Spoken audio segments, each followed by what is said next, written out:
میرے نبی پاک صلی اللہ تعالی علیہ وسلم نے فرمایا، یہ حدیث مسلم شریف میں موجود ہے، فرمایا جنت میں وہ لوگ داخل کیے جائیں گے جن کے دل چڑیوں کی طرح نرم ہیں۔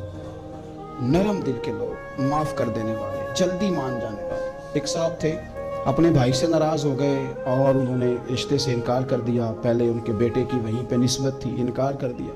تو کئی لوگوں نے ان سے کہا، میں نے بھی کہا، تو وہ کہنے لگے پیر صاحب عزت بڑی کرتا ہوں آپ کی، لیکن میں مرد ہوں، ایک دفعہ نہ کر دوں تو پھر ہاں نہیں کیا کرتا۔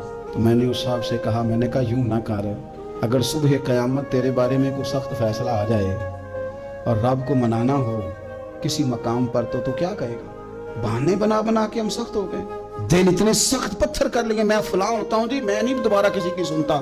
اور خدا کے بندو، میرے نبی پاک علیہ السلام نے فرمایا، مومن تو اس طرح ہوتا ہے جس طرح اونٹ کے ناک میں نکیل ہوتی ہے، بٹھا دو تو بیٹھ گیا، اٹھ جاؤ تو اٹھ گیا۔ اور حضور نے فرمایا وہ لوگ جو بہت بد اخلاق ہیں، جھگڑالو ہیں، فسادی ہیں، سخت دل ہیں، وہ لوگ جنت میں نہیں جائیں گے۔ جو جھگڑے کرتے پھرتے ہیں، جھگڑالو لوگ ہیں۔ عزیز دوستو، اپنی زندگی کے اندر طبیعت میں نرمی، اگر طبیعت نرم ہو گئی نا جی، مزاج میں نرمی آ گئی، تو پھر آپ محسوس کریں گے کہ آپ معاف کرتے بھی جلدی ہیں اور معافی دیتے بھی جلدی ہیں۔ پھر آپ کے تعلقات بچیں گے، آپ کی نسبتیں بچیں گی، آپ کے بہت سارے رشتوں میں قربت آئے گی، ٹوٹیں گے نہیں۔ ایک تو دل نرم کریں، کسی شخص کے بارے میں دل میں کوئی بات ہے تو اسے معاف کریں اور معافی دیں۔ کچھ لوگ بالکل ٹھیک ٹھاک ہوتے ہیں، کوئی ناراضگی نہیں ہوتی، لیکن آپ نے بچی کی شادی کا کارڈ دیا نہیں تو فوراً ناراض ہو جاتے ہیں، اور پھر آپ سمجھا رہے ہیں، قائل کر رہے ہیں، وہ تیار ہی نہیں ہے قائل ہونے کو۔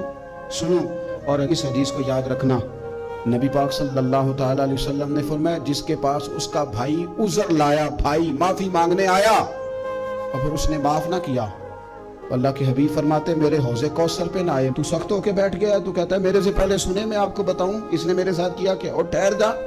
اگر حساب کتاب کے بعد معافی والا اصول رکھ لیا جائے کہ پہلے حساب کتاب ہوگا، غلطیوں کا مداوع ہوگا، پھر معافی ہوگی، تو یہی حساب اگر رب کریم بندوں کے ساتھ کرے تو پھر میں اور آپ کدھر جائیں گے؟